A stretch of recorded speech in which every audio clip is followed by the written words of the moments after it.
bw'obanga ogenda kozesa oluguudo luno olwa Lungujja n'okweyongerayo eri ng'agenda ewa sipiika Edward Kiwanuka Sekandi, yali sipiika era yali vice president. Ekkubo lino lyonoonese, tewali motoka eyitawo, tewali motoka eyitawo. Emmotoka yayiye ebitakataka mu kkubo. Wano wonna wafu ab'Elungujja. Ekkubo erijja ne ligatta wano mu T junction nga erigenda ewa Pastor Namutebi e Lugala.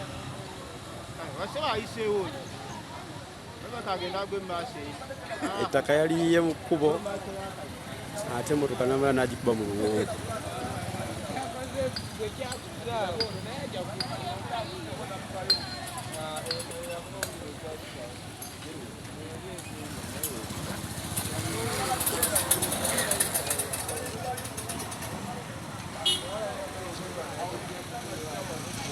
Kibi nnyo.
Ababodaboda batetenkanya ne bayitawo naye nga emmotoka teziyitawo.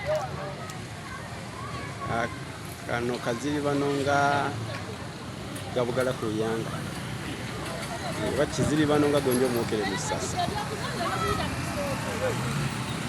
Embeera ye ate enkuba egenda kutonnya, oluguudo lwonoonekere ddala. Oluguudo luno oluva e Lugala wali mu kasenta olugenda ewa Namutebi, naye wano mu masaŋŋanzira ekikubo ekiyunga ekigenda eri e Lungujja mu Makamba zone.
Ate bano musasula batya nga yaliyewo. Bano abatapu baba jawa bakole.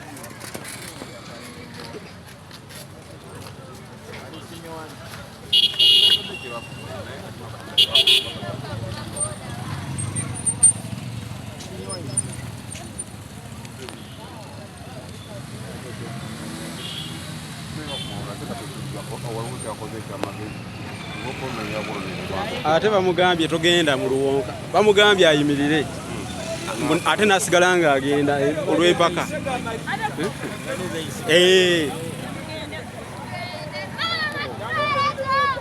Abatuuze waliwo batwe bagambye nti bamugambye asooka ayimirire wano ye n'avuga olw'empaka neyeeyongerayo. Abadde tayiira ono omusajja tebaakola. Oba abikola bajja bijjawo ekkubo lijjukira liririmu. Ate kati eno enkuba egenda kutonnya. Watikisi kati yalowooza mbwe amanyi gyenfaana oli.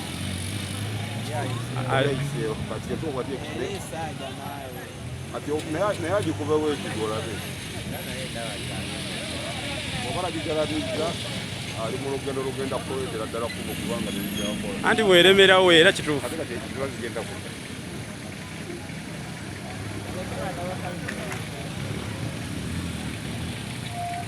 Ekyawa kino kyonna kyakola kyakukakamuka kubanga agezaako n'okuvaawo.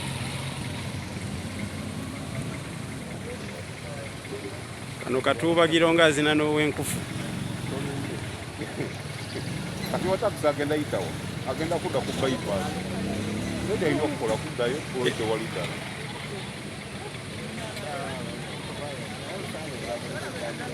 Ebisiga beriyo newali yennyini nawo kati tewali kkubo. Naite emuloko ennene ngassa. Kati kano nako kalaga. Ayya. Alina obwekikolo kikyamu. Kosa agenda kazi.